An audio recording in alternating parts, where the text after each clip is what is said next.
Good Thursday afternoon, everybody. It's Amadeus. It's Jim, and here we are. Amadeus, last night down in Fort Lauderdale, we saw 95 minutes of a monsoon, and then somehow, some way, the field drained well enough that they could play. And Orlando got to see Messi up close and personal, and he delivered again. 2 goals again, and this against not a bad Orlando team. Yeah, there you go. As I said yesterday, I'm not touching the sides in these games. I still don't trust Miami as a team, but I said over 3, and we that definitely cashed the over 3 there. Miami had 3 themselves, so yeah. But to be fair, Jim, Go ahead. Messi has looked great, and yeah, he's really helping out this Miami team, but he's also played 3 home matches, so. Yeah. So we'll see when he's really put to the test and has to play on the road. Now, I don't know if they're going to hand Miami the home advantage throughout the entire tournament, but we'll see, I guess. Well, it's I'm pretty sure they're going to eventually have to go on the road. I'm not certain that the MLS can squeeze every game back to a home game for Miami, although they probably would like to. You know what, Jim? I don't know how they're doing the home advantage, though, because I noticed, so obviously, the Mexican clubs are getting screwed. Right. No home matches there, and even when 2 Mexican clubs played each other, it was at the neutral site. Yeah. So then I noticed even DC had to travel to Montreal the other day with Pumas Udam. Yeah. So I'm sitting here how are they determining these home matches? Why would Montreal get the home advantage over DC and Pumas? I would have thought that would be in DC for sure, but right. I don't know how they're determining it, right? So they very well could give Miami the home advantage all the way through. I don't know. It's funny because, obviously DC it's not like they share the stadium with anybody. It's a soccer stadium that they own. So, no, they could have played that game in DC. I don't know. I don't know any rhyme or reason to it. There doesn't seem to be any rhyme or reason to it. And last night there was some very entertaining games. And, in fairness on the Messi side, to your point, it's like he's playing with children. It's just, I forget who they were talking to. They were talking to last night on the broadcast, but Messi scored one, a very cool goal. I think it was his second goal. And the guy said, look, I've seen him do that 17 or 18 times. He goes, you just have to understand that if you give him that much space, he will do that. He goes, he doesn't get that much space when he's playing in, Champions League, or he doesn't get that much space when he's playing for PSG or for Barcelona. But here, they'll give it to him. And he goes, and if they do, because they're too afraid if they mark him that he'll beat them. But he says, if you play the way they did, meaning Orlando, if you play cautious, he goes, that's you're playing right into his hands. You're giving him way too much space, and he doesn't need that much space. So at this point, it's just routine for him, right? But I think another factor is too, a lot of these other teams are probably not challenging him as much out of fear of getting maybe a little more harsh carding, because obviously they're going to protect the superstar. Right.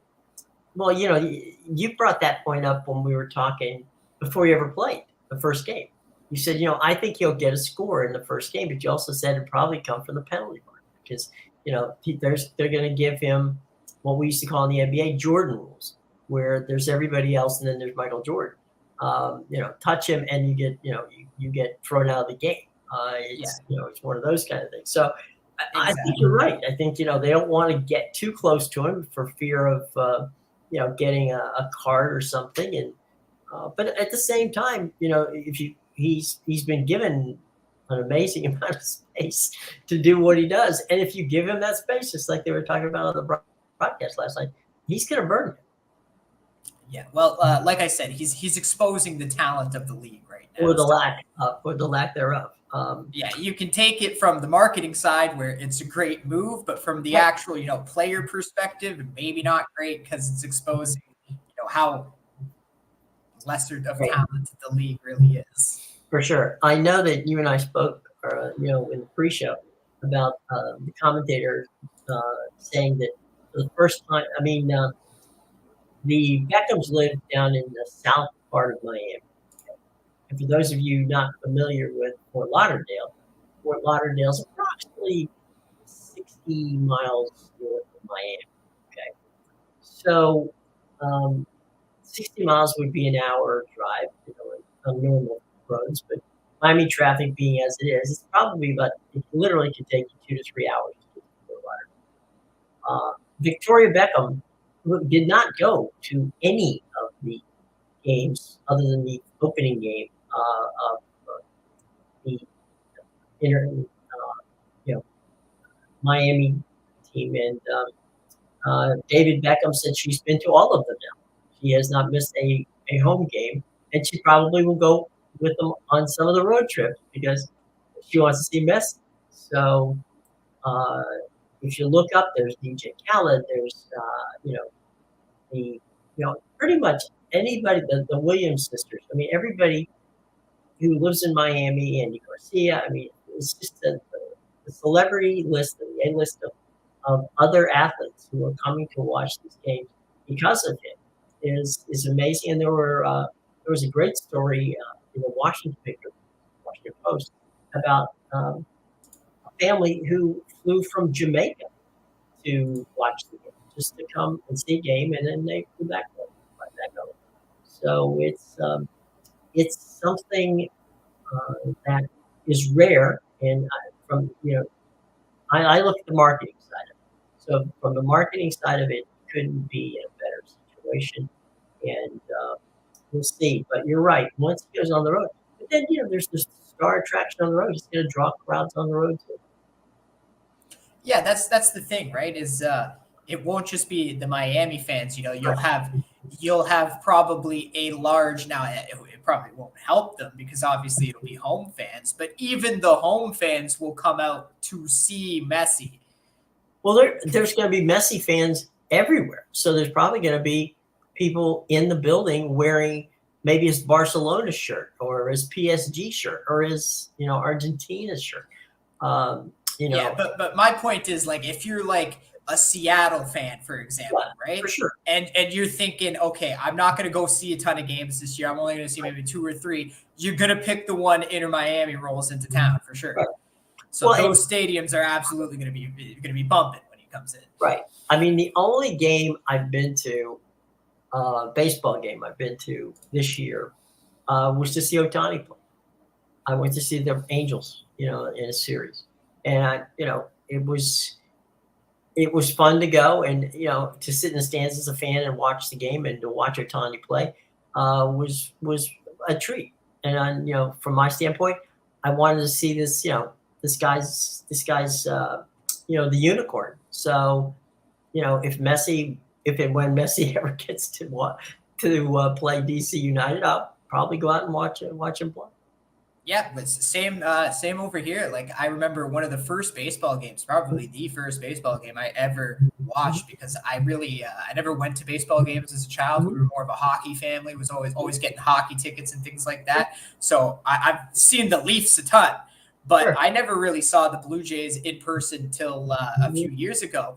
And yeah, the first time I ever went to go see it was my buddy who called me up and he said, "Hey, Vladdy's getting called up from Buffalo tonight. We have to go see him." And that was because Vladdy was a guy he was following at Buffalo for the longest time. And so it was such a last minute decision, but it's so easy to get Blue Jays tickets, right? So, and it was such a people weren't expecting him to play that game, right? So we were able to buy the tickets that night. We hopped on the train and went down to Toronto.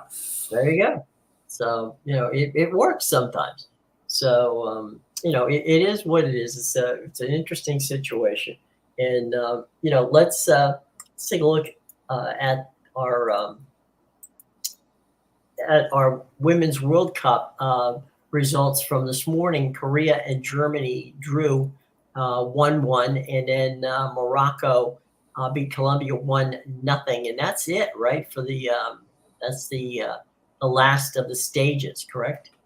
Yeah. So Colombia and Morocco advanced out of that group. Germany and Korea and South Korea were sent home. So that was a bit of an interesting So did you think Morocco and Colombia would come out of that group?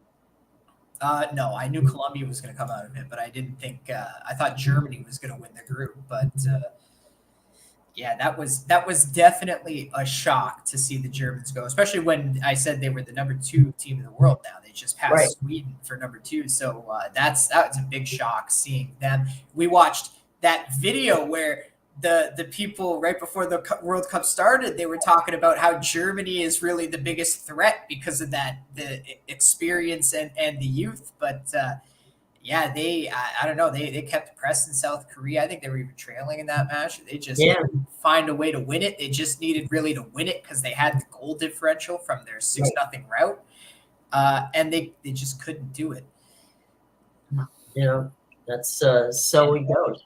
And I don't think they were expecting Morocco to beat Colombia either. That was also shocking because had Morocco drawn, Germany probably would have went through on goal difference because they both would have had 4 points. But obviously, Germany in the 6-0 win gives them the goal differential over everybody. But yeah, because Morocco beat South Korea and then they beat Colombia, they got the 6 points they needed to go through, and it didn't really matter at that point. There you go. Well, all of the games in tonight's North American Leagues Cup start at 8:30. Everything else starts at 8 o'clock. Speaking of DC United and Philadelphia Union, it's a Red Bull and New York City battle for the Big Apple. It's Pumas versus Querétaro, and I'm not sure where they're playing that game. We obviously know it's not in Mexico. Atlas is right now, Chip. Just give me a minute. Go ahead. Continue on. Atlas is against New England, and the 8:30 game, which is Charlotte versus Cruz Azul, will be played, in Charlotte. That game, by the way, DC United, Philly, New York and New York, Pumas and Querétaro, those are all Apple TV, as is Atlas New England and Charlotte and Cruz Azul, all on Apple TV. But if you wish, you can watch the Cruz Azul game against Charlotte on Fox Sports 1. So if you don't have Apple TV Plus, you can catch it on Fox Sports 1. Obviously, you can also catch that one on Fubo TV outside the United States and inside the United States.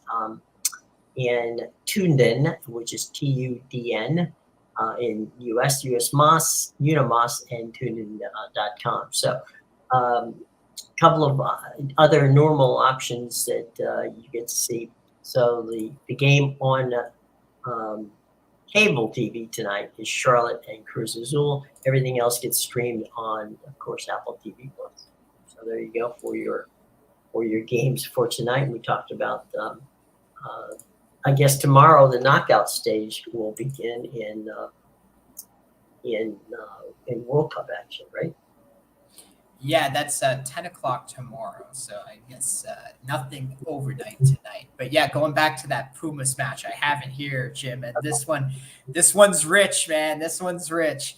So they made DC and Pumas travel to Montreal to play in the group stage. Mm-hmm. And now Pumas and Querétaro are playing in DC's stadium.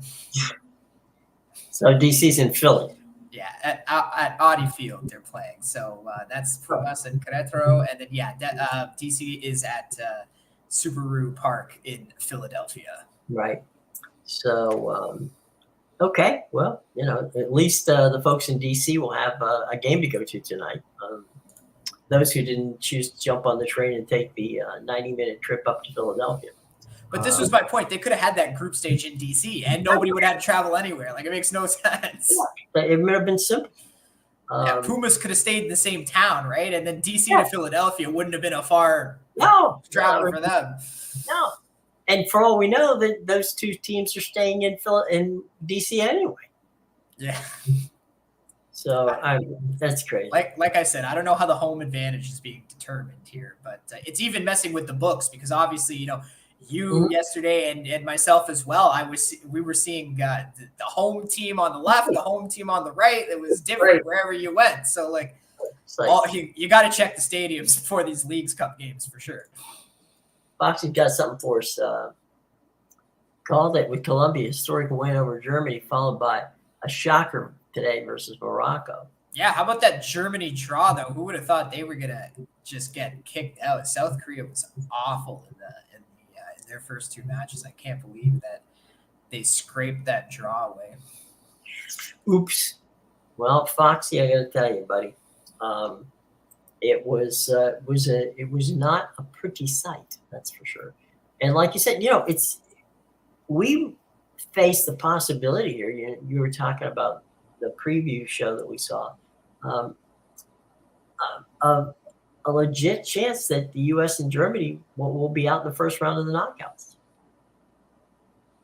Yeah, well, Germany didn't even make it to the knockouts, and now we got out before they made it that far. Yeah, and now we have U.S. who's got to play Sweden, which it'll be interesting because. So I said I need to see what Sweden did in their last match there. They ended up winning 2-0. Right.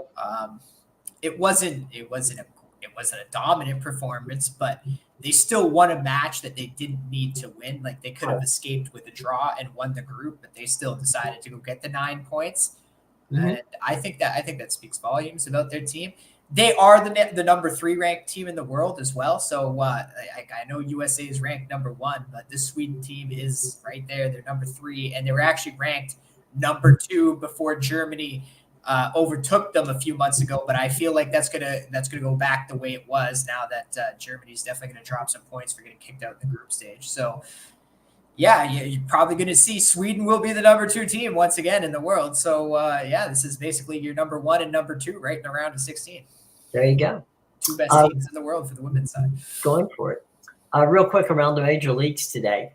We got 1 game underway, top of 7. Phillies 4, Marlins 1. That game is, as I said, in the 7th. Warming up and getting ready to start at 3 o'clock.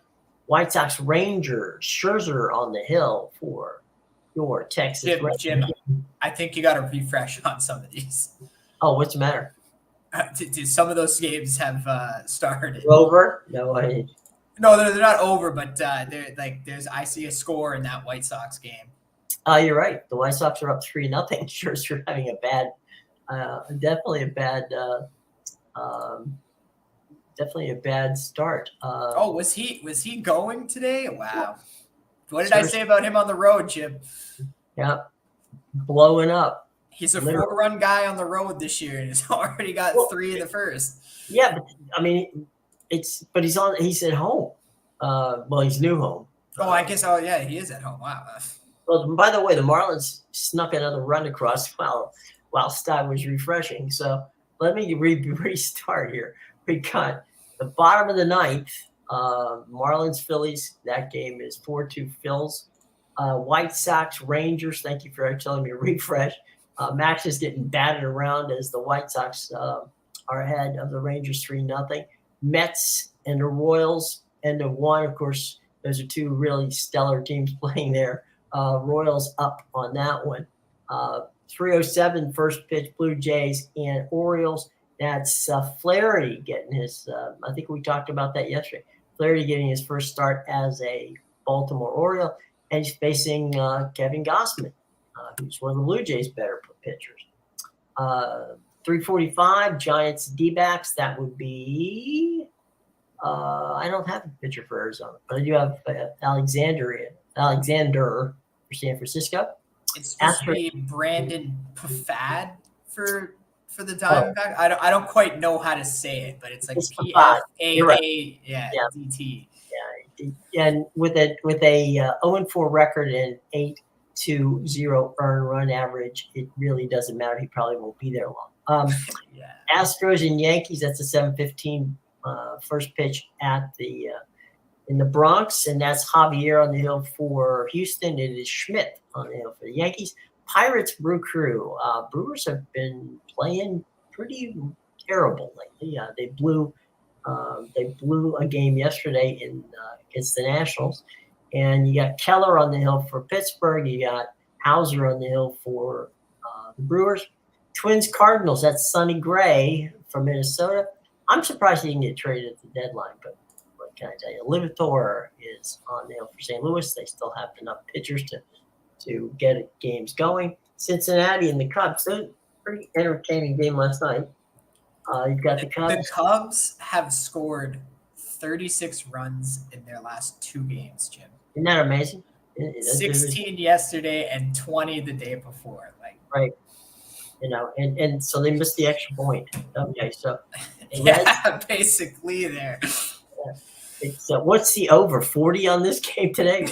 Yeah, I think it's 10.5 again or something like that. 11 because it's Weaver and it's Tyone, 2 gas cans. Yeah, so. Exactly.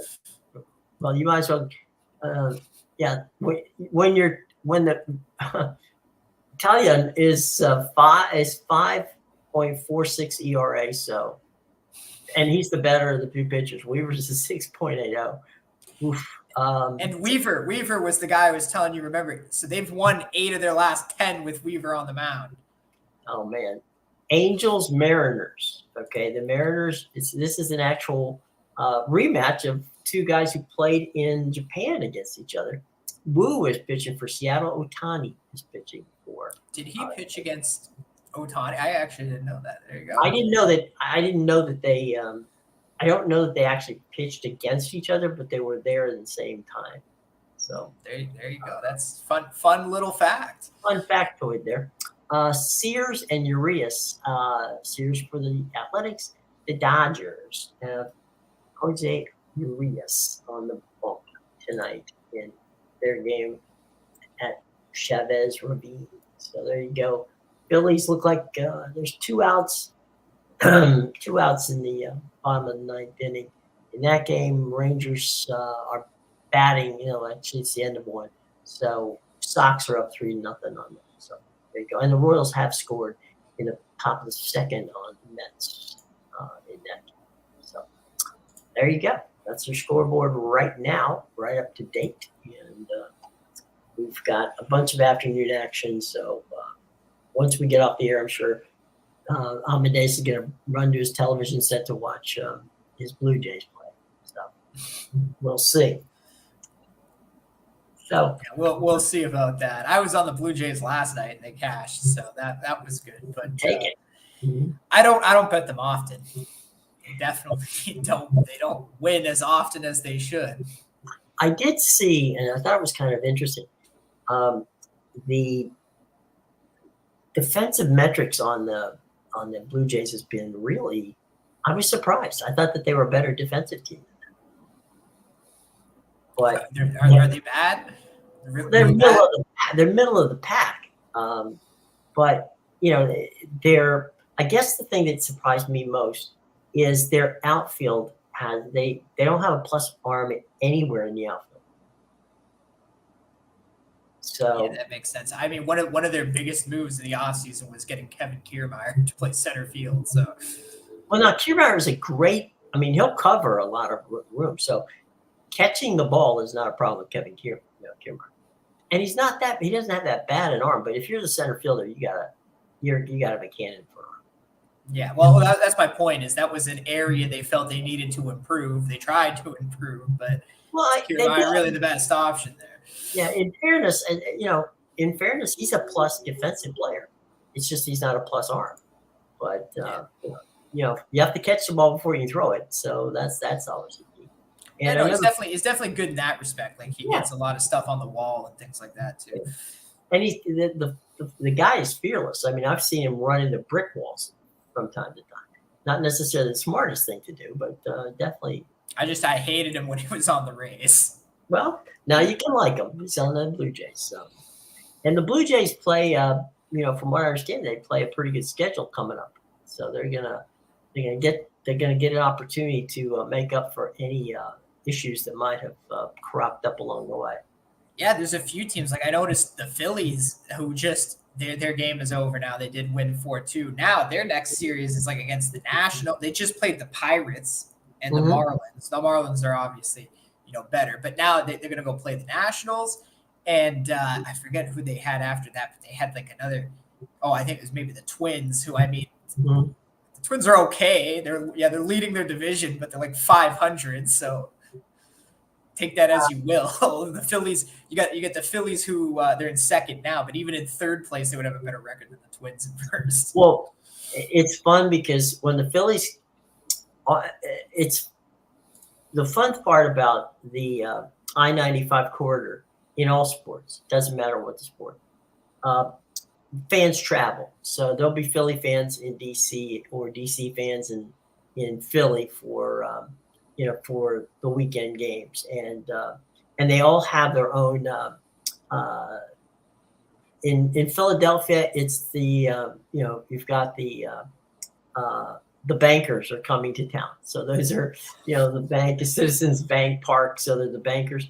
The K Street group is the Nationals, K Street being the lobbyists, so they're basically it used to be K Street because of Scherzer and the pitching staff, and so they would put the K's up. So that was the K Street group. The 7 Train Army is the Mets gang. So so there's when those teams play each other, and it happens that way in hockey. Although Pittsburgh gets into that mix, then you get a lot of Penguins fans, going to Philly or going to Pittsburgh, or I'm sorry, to Washington or over to New York. So everybody gets into the action, and you get a lot of especially on the weekends, you get a lot of fans coming in into other people's houses and having fun, and for the most part being respectful and enjoyable. I've told many people, when you do go to Philadelphia, you can go to a Phillies game and not have to worry about what you wear. I wouldn't go to an Eagles game or a Flyers game wearing the opponent's jerseys. That would not play well. So there's just some places you don't go, Philly being one of them. They used to at the Vet, when that place used to be standing. They actually had a jail there because of how rowdy things got. They literally, in Philadelphia, had a jail in the building because they got tired of dragging people across town. So I don't think they have something similar in Marseille for soccer games, Jim. Oh, really? Instead of a jail, it's just the riot team with tear gas ready to go. Oh, okay. I think I'd rather have a jail. I'm not sure I want to be. I mean, I got into ended up in the middle of a rally one time where somebody threw tear gas, and that is just, you do not. I mean, that hurts. It burns. You can't get it out of your eyes. It's just painful. So yes. That's the thing, right, Jim? So they always, I've seen many Marseille games that end up getting delayed because something happens outside the stadium. There's some kind of riot with the fans. So the riot team comes in with their shields. They let the tear gas go. The tear gas comes over the stadium walls into the field, and now the match has to be delayed 30 minutes because we can't play with tear gas in the air. No, you cannot. It's painful. Marseille is just a place you don't want to go in general for soccer to watch a game, right? Philly, you don't go with the opponent's jerseys. Marseille, you just don't go at all. Don't go at all. Watch it on television. You're safer. You're better off. It's amazing. That's crazy. It's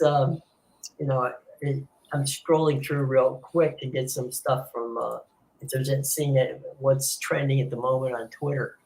I did see Domingo Germán was put on the IL for the rest of the year.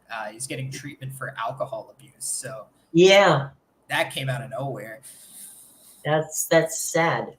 At least he's getting the treatment he needs. Just that was a shock. Yeah. I saw him pop up today, and I was like, all it said was personal. So I had to dig a little deeper to find out what kind of personal issue would keep him out the rest of the season. But just was shocked to see that one. Well, it's we wish him well. I mean, I think it's important that if you've got a problem, whatever that problem may be, it's really good to see that that he's going out and getting some help. So many people unfortunately don't, and sometimes it's too late. So, we wish him all the best, in his battle, and when the time comes, he'll come back to the team. But it's more important to take care of your health and your attitude as a human being before worrying about playing baseball. Because after all, it's really just still a game. So we'll see how that plays on. For those of you who are college fans, there's a meeting this afternoon in Arizona where it is thought that the board of let me try to get this right. The Board of Regents in Arizona will decide whether or not Arizona and Arizona State or Arizona will potentially move from the Pacific, the Pac-12 conference, which is now down to 9 teams. I was going to say, so we're just disbanding the Pac-12. Right. If they're going to go to the Big 12, or if they're going to stick it out and go from there. Michael Crow is the president of Arizona State University. He has been one of the most adamant defenders of the conference. So we'll have to see how that goes with his situation. President Robbins of Arizona has been less vocal about his support of the conference. And 2 days ago, they got presented with their deal, which was an Apple TV deal. And they had hoped for more linear, meaning more broadcast TV, traditional cable TV, than what they were given. So they sent the deal back, asking them to see if they could boost it a bit. Meanwhile, there are some teams who are talking openly about moving. So we'll see how that all plays out. Yes. I had a friend send me a meme that was it was like the wishbone at Thanksgiving. Yeah, so it was just the picture of the wishbone and 2 hands on it, and so one hand was the Big 12, the other hand was the Big 10, and the wishbone was the Pac-12. It's in the proverbial tasteless analogy department. I forget who it was. I think it's Paul Feinbaum, who covers mainly the Southeastern Conference. They were asking him, and Feinbaum said, "Well, nobody, meaning either the Big 12 or the Big 10, wants to be blamed for the kill shot that takes out the Pac-12." And the fact of the matter is, and this is in all sports, it's not in college sports, you can't make someone do something they don't want to do when it's the conference. So if the Pac-12 conference wanted to stay together, they could. It's up to these presidents to decide whether or not it's the wisest thing to do. So we'll see, whether they're leaving for. It's about a $10 million discrepancy between the two conferences.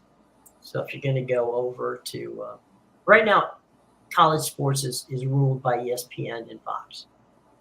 That's it has nothing to do with the conferences anymore. They're just making deals. And Big Noon Saturday, Jim. That's right. Big Noon kickoff. Big money. Bob Thompson, a friend of mine and someone I used to work with, Bob. That was Bob's idea. Big 12, Big 10. Because he was the vice president of Fox Sports and the president of the Big 10 Network, and that was Bob's idea. Big Noon. Let's make it big. And right now, Big Noon is one of the highest rated college football events every Saturday, because certainly the Big Ten has a massive following around the country. So Big Noon. It's a lot of Michigan, and Ohio State, more so Michigan on that. I've been to the Big House many times. It's the fascinating thing about that building, which holds 105,000 people, That's a lot. is that you don't realize when you get there at 5 o'clock in the morning, which is when we get out there for a new kickoff to do the television, you could be back and forth from, the press box and from different areas around that area. And you just look down because most of it is down. Most of it's in a bowl, right?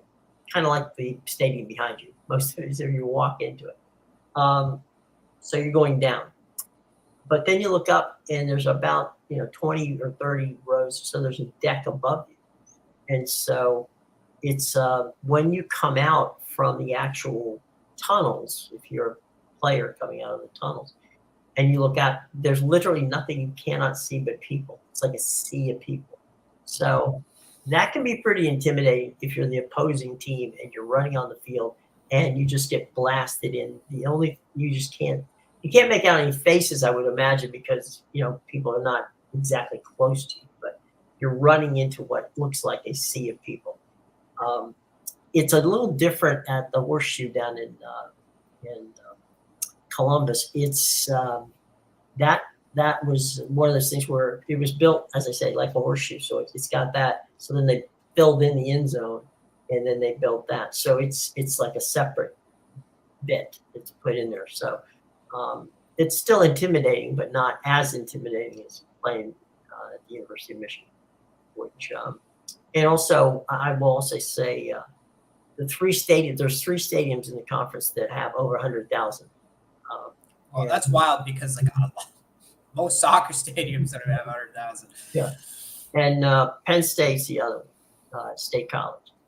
They have what they call a whiteout, which is when because they're blue and white, so everybody has a white, towel or scarf or whatever that they wave, and whenever it literally from the sky, from when you're shooting, usually from either a helicopter or from a blimp, you're looking down and it's just a sea of white.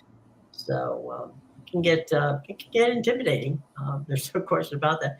And I will say this, which is always amazing. After the game in Ann Arbor, after the games in Columbus, after the games in State College, it doesn't take a long time for those people to get out of there. And you would think with 105,000 people, how can they get out of that building and get on the road fast? They seem to be able to do it. So good traffic patterns, I suppose, in that regard. Yeah. Anyway, but yeah, if you ever get a chance to travel down to Ann Arbor or Columbus or over to State College, I highly recommend it. It's a nice experience if you've never been to a college football game to go there. There's a lot of places that are bucket list places for some sports fans, and a lot of them, the bucket list is always just to go to the big house just to see what it's like. And, so there's it definitely is it's a fun thing, and they always play somebody like Eastern Michigan or somebody like that where you can get a ticket to the game. Of course. One of those kind of things. And there are people who come make the trip over from Windsor to Ann Arbor. It's not that bad. Well, not that bad of a trip. So, it is what it is. So there you go. And like you say, there's soccer stadiums that are 100,000. Now the one in Mexico City, I think, is 100,000. Yeah. Usually, the 100,000 is, we're talking about the biggest clubs on the planet. Yeah. That's why. I get obviously Michigan are big schools, but really, if you look across North America, there's nothing close to that. Even NFL stadiums don't seat 100,000. So that's why it's just shocking to me, right? Because you would literally have to go to some of these biggest clubs on the world. I think River Plate in Argentina, they seat 99,000 or something like that. And I'm pretty sure San Siro is north of 80,000. But yeah, once we get over 100,000, that's really pushing it. Well, what they're doing, the Rose Bowl used to seat 105,000 or 104,000, something like that. And they, in their renovation of it, they made it closer to I think it's 80, maybe it's 82, 83,000. And what they're doing in many college stadiums, which is what you're talking about, the NFL, the fan experience of going to the stadium, it's one thing to sit on bleachers and I mean, we're talking about bleachers, so it's metal, and you're there for 3.5 hours, and it's cold and it's terrible. And so I think what you're seeing being done at stadiums around the country, in the United States anyway, is they're moving to a smaller venue with better sight lines and that sort of thing. So it's more of a, more comfortable. Okay, yeah, you're not getting 105,000 people in the stadium, but you're getting 75,000 people in there comfortably, and probably forcing them to pay more money to be there. But and there's another thing which it's mainly in baseball. They have it here in Washington. They have it in other cities where you buy a ticket for $5, so you get into the game, right? But you can walk from foul line to foul line. You don't have a seat. So you go you can watch the game standing above, the first deck of the stadium, and you can walk from the right field foul line all the way to left field foul line, and stop anywhere along the way and just observe the game from many different angles. And that's there are a lot of people that enjoy that. So it's some of the things that they're bringing into stadiums just to make it more conducive. And I know that the biggest thing now is how big can your Diamond Vision screen be? The one in Dallas is, I think, from the 20-yard line to the 20-yard line. The one at SoFi is the circular one that looks so cool. So basically, you've got people who are paying, $2,000 to get into a building so they can look up on television and watch the game on television. It's a little weird, but okay. It's the way it goes. All right, so we know that you've got some picks coming up. Let's promote those picks, and let's get people to know that right in the show box below, you can have a link to it, and you can go see what Amadeus is doing. Yeah, you can get my plays at BigAl.com and PickAdvisor.com. As you said, link is in the description below. Tonight, I got 2 plays in the Leagues Cup, including my round of 32 game of the year. So, go get that. I'm a 12-5 run in this Leagues Cup.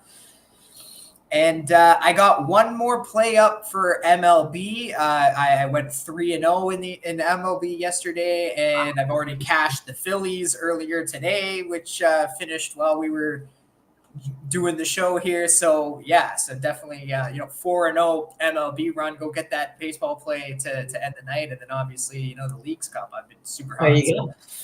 So we got some fun stuff. Tomorrow we'll have a chance to talk a little bit about the weekend, which we'll have the Women's World Cup with the United States playing, and that'll be cool. And we've got all kinds of crazy going on, and we'll be able to give you up to date what's going on in all of soccer and baseball and for the rest of the sports world. So join us for our Frantic Fridays. We'll see what's going on tomorrow. So for Amadeus, I'm Jim. Guys, thanks so much for joining us, and we will see you tomorrow. Take care.